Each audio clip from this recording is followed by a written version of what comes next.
berjalan dalam firman-Mu, hatiku siap.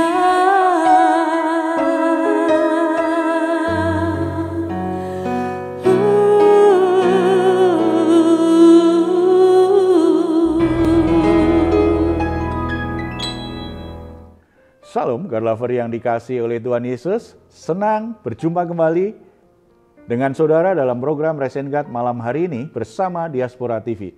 Setelah melewati berbagai kesibukan sepanjang hari ini, mungkin ada situasi tertentu yang membuat jiwa saudara menjadi letih lesu dan berbeban berat. Apapun situasinya, jangan pernah menyerah. Sebab Tuhan mengundang kita setiap hari untuk mengalami kelegaan. Ini yang dikatakan Tuhan Yesus kepada kita semua. Marilah kepadaku semua yang letih lesu dan berbeban berat. Aku akan memberi kelegaan kepadamu. Puji Tuhan, mari kita responi undangan Tuhan ini dengan iman kita. Kita datang kepadanya dengan seluruh keberadaan kita, dengan seluruh pergumulan kita. Kita bersatu di dalam doa. Bapa di surga, kami ucap syukur, anugerah-Mu luar biasa. Terima kasih untuk penyertaan, berkat, dan semua pertolongan yang Tuhan berikan dalam hidup kami. Seluruh aktivitas kami sepanjang hari ini nyata Tuhan menyertai kami. Saat ini kami datang kepadamu membawa berbagai pergumulan yang belum selesai. Karena kami sangat percaya Tuhan rindu kami semua mengalami kelegaan. Kami tidak terbebani dengan masalah sehingga kami tidak bisa istirahat dengan baik. Bapa, ini kami berikan kelegaan-Mu Tuhan dan berikan kami jalan keluar yang terbaik. Saat ini kami siap mendengar firman-Mu. Berbicaralah kepada kami dan biarlah roh kami, jiwa kami alami kemerdekaan dan diperbaharui oleh firman-Mu. Dalam nama Tuhan Yesus kami berdoa. Amin. Ada peribahasa mengatakan seperti ini. Seperti makan buah simalakama. Maksudnya dimakan ibu mati, tidak dimakan ayah juga mati. Jadi situasi yang sangat sulit, yang penuh dilema. Pepatah ini menggambarkan seseorang yang berada antara dua pilihan sulit. Dalam hidup kita sehari-hari, ada kalanya kita mengalami situasi seperti ini. Kita akan memilih yang satu, risikonya juga bisa menyakiti orang-orang yang kita sayangi, atau ada masalah yang lebih besar. Kita lakukan yang satu, dua-duanya juga ternyata jadi masalah baru. Ada sebuah dilema. Seringkali dalam hidup kita diperhadapkan dengan dilema-dilema seperti itu. Tidak tahu apa yang harus kita lakukan untuk menyelesaikan masalah. Karena semuanya ada resiko dan itu berdampak semakin buruk. Karena semua yang kita lakukan bisa mengakibatkan hal-hal yang tidak baik bagi orang-orang yang kita sayangi. Ada pelajaran dari firman Tuhan untuk bisa menolong kita bagaimana kita melewati situasi yang penuh dilema ini. 1 Samuel pasal 29 ayat 1 sampai 11. Perikop ini akan menolong kita untuk mendapatkan panduan prinsip iman bagaimana menghadapi kondisi dilematis seperti yang dialami oleh Daud saat itu. Ketika Raja Akis mengajaknya untuk memerangi Saul. Kita tahu Daud itu walaupun dikejar-kejar akan dibunuh oleh Raja Saul, tetapi Daud ini mencintai, dia mengasihi, sayang kepada Raja Saul. Bahkan menganggapnya seperti ayahnya sendiri. Sangat hormat sekali. Bukan hal yang mudah bagi Daud ketika Raja Akis yang melindungi dia di wilayah yang saat itu dia berada, bukan hal mudah ketika raja yang melindungi dia mengajak dia, kamu maju bersama dengan saya, engkau mengawal aku, engkau bersama-sama dengan aku, kita akan serang Raja Saul. Bukan hal yang mudah. Di satu sisi dia menyayangi Saul, tetapi sisi yang lain dia menghormati Saul. Di sisi yang lain, mungkin ketika dia ikut berperang bersama Raja Akis, itu menyelesaikan masalahnya. karena dia tidak akan dikejar-kejar Saul lagi. Apalagi ketika Raja Saul berhasil dibunuh. Itu situasi yang sulit. Dalam kondisi seperti inilah ternyata Daud yang memang terkenal sebagai orang yang akhirnya datang kepada Tuhan, berkonsultasi kepada Tuhan, bertanya kepada Tuhan, minta pimpinan Tuhan, mengandalkan Tuhan dalam situasi yang dilematis itu. Tuhan bekerja di luar nalar dan di luar apa yang dipikirkan Daud saat itu, ya. Saudara-saudara, kalau kita baca di pasal 29, terlihat sekali dalam keadaan dilematis seperti itu, Raja Akis begitu mengandalkan dan berharap Daud untuk pergi berperang bersama dengan dia. Ternyata digagalkan oleh para panglima orang Filistin. Ayat 4, ya.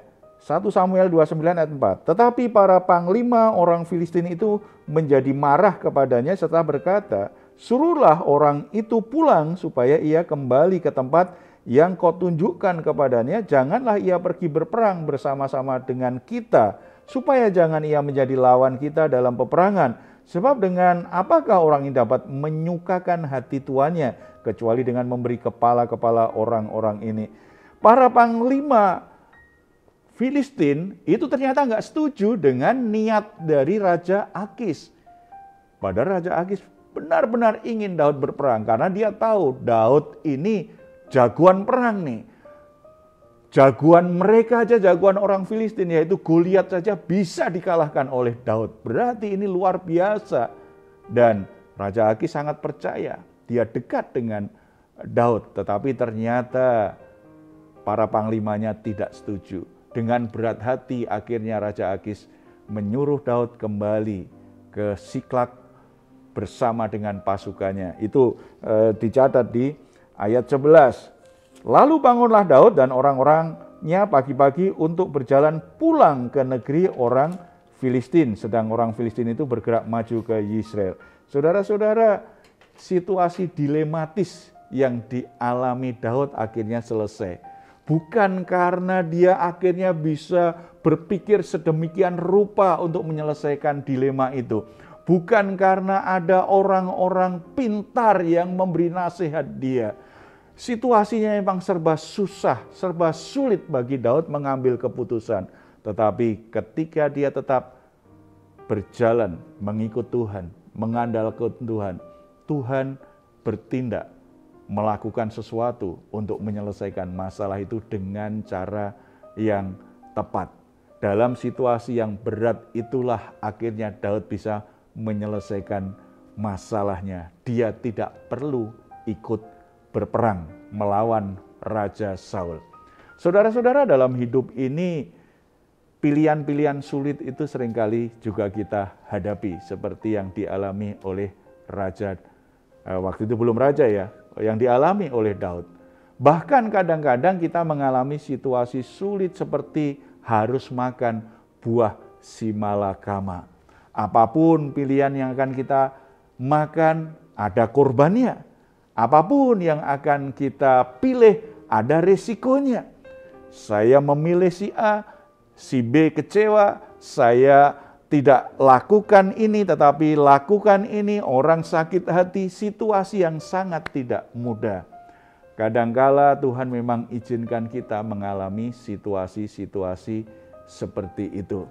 Tetapi itu menjadi saat-saat yang baik sekali. Saya ingat beberapa kali di Alkitab dicatat bagaimana ketika Daud nanti menjadi seorang raja, juga seringkali diperhadapkan dengan sebuah dilema untuk membuat keputusan. Tetapi pola yang sering dilakukan oleh Daud ketika dia bingung bagaimana memutuskan, bagaimana memilih hal yang tepat, yang sesuai dengan kebenaran Tuhan.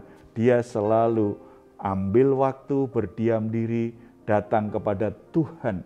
Dia akan ceritakan semua permasalahan yang sedang dia hadapi, dia curahkan isi hatinya kepada Tuhan dan dia minta hikmat Tuhan.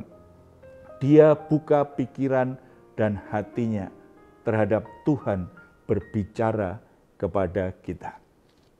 Pembelajaran yang sangat baik sekali dari kehidupan Daud.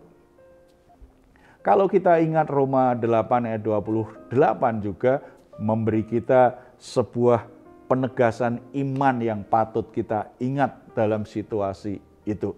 Saudara-saudara, Allah tidak pernah berhenti bekerja dalam hidup kita. Ia turut bekerja dalam segala situasi, dalam segala keadaan. Terhadap masalah-masalah yang membingungkan, Tuhan tetap ingin bekerja menolong kita, mengarahkan kita supaya kita akhirnya ada di jalan yang benar.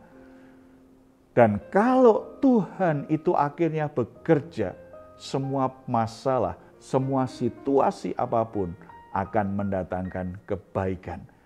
Bagian kita apa? Tetap hidup dalam rencananya, tetap mengasihi Dia.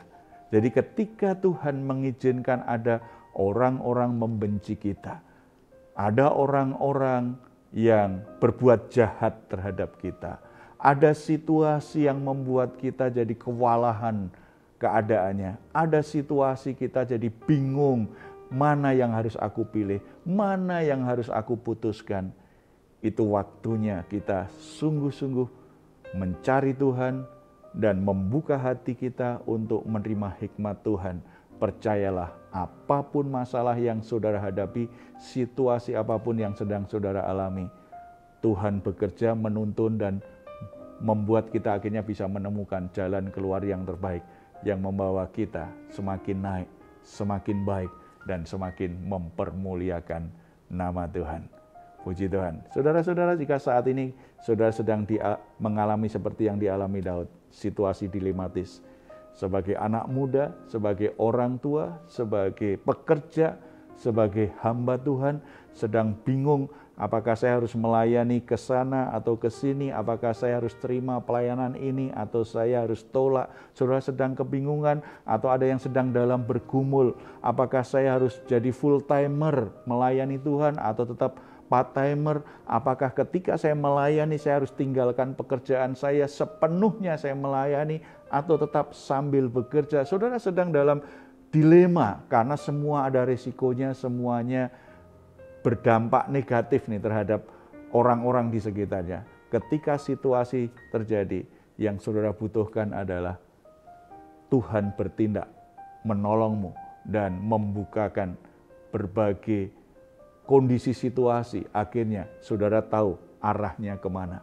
Saudara tidak perlu tergesa-gesa membuat keputusan, saudara tidak perlu memaksakan diri untuk cepat-cepat memilih, tetapi cari Tuhan, minta hikmat Tuhan, dan tunggu bagaimana Tuhan bekerja. Mari kita bersatu dalam doa. Bapa di surga, kami ucap syukur karena Tuhan tidak pernah meninggalkan kami. Tuhan senantiasa bekerja untuk mendatangkan kebaikan bagi kami.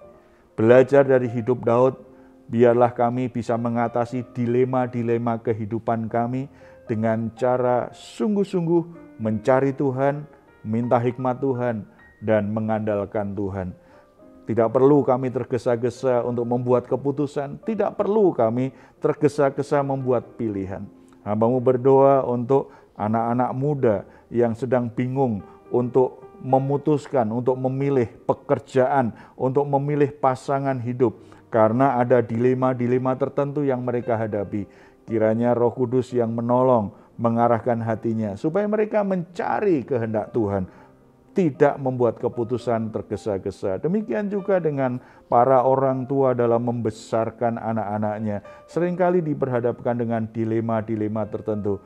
Berikan hikmat pengertian kepada setiap orang tua agar bisa mengarahkan anaknya di jalan yang seharusnya, yaitu jalan Tuhan. Bagi para pekerja-pekerja, bagi orang yang sedang berusaha dengan usahanya sendiri, dengan bisnis pribadi, sedang diperhadapkan dengan situasi sulit dengan bisnisnya, dengan pekerjaannya, berikan hikmat-Mu Bapa, agar mereka tidak salah memilih. Walaupun ada dilema-dilema tertentu yang membuat mereka sulit, biarlah Tuhan arahkan hati dan pikiran mereka kepada pilihan yang sesuai dengan kehendak-Mu. Mereka berani membuat keputusan yang tegas karena yakin itu sesuai dengan pimpinan Tuhan. Demikian juga untuk hamba-hamba-Mu yang sedang bergumul dengan panggilannya, dengan pilihan pelayanannya. Ada yang sedang bergumul tentang apakah harus memenuhi panggilan Tuhan sepenuh waktu, meninggalkan pekerjaannya, menyerahkan hidup sepenuhnya di ladang-Mu. Tuhan, arahkan hati mereka dan berikan pengertian hikmat. Keputusan apa yang sesuai dengan kehendak Tuhan. Agar tidak ada satu orang pun yang salah dalam membuat keputusan, dalam memilih sesuatu. Apapun yang kami putuskan, apapun yang kami pilih dalam hidup ini, biarlah itu selalu selaras dengan kehendak-Mu. Walaupun mungkin situasinya sulit, keadaannya juga menjadi semakin sulit, tetapi kami sangat percaya pilihan yang sesuai dengan tuntunan Tuhan akan menghasilkan kebaikan, akan membuat hidup kami semakin ada dalam jalan dan rencana Tuhan. Dan itu keadaan terbaik dalam hidup setiap orang. Terima kasih Bapak. Dalam nama Tuhan Yesus kami berdoa. Amin. Saudara-saudara, apapun yang jadi pergumulan saudara, termasuk yang sedang terjadi dengan keluarga saudara, pekerjaan saudara, pelayanan saudara, saudara tetap percaya dan berdoa kepada Tuhan. Kalau saudara membutuhkan dukungan doa, di layar saudara ada nomor telepon yang bisa saudara hubungi. Tim doa kami akan mendoakan saudara semua. Silahkan jika saudara ingin memberikan komentar di ruang komentar di channel Diaspora TV, tuliskan komentar saudara di situ. Baik saudara-saudara, sebelum kita berpisah, mari kita memperkatakan bersama-sama Mazmur 4 ayat 8 sampai 9. Engkau telah memberikan sukacita kepadaku lebih banyak daripada mereka ketika mereka kelimpahan gandum dan anggur. Dengan tentram aku mau membaringkan diri lalu segera tidur. Sebab hanya Engkaulah ya Tuhan yang membiarkan aku diam dengan aman. Puji Tuhan, selamat beristirahat. Doa saya senantiasa untuk saudara semua, saudara sungguh-sungguh mengalami rest in God setiap hari. Tuhan Yesus memberkati kita semuanya. Salam. Hatiku siap.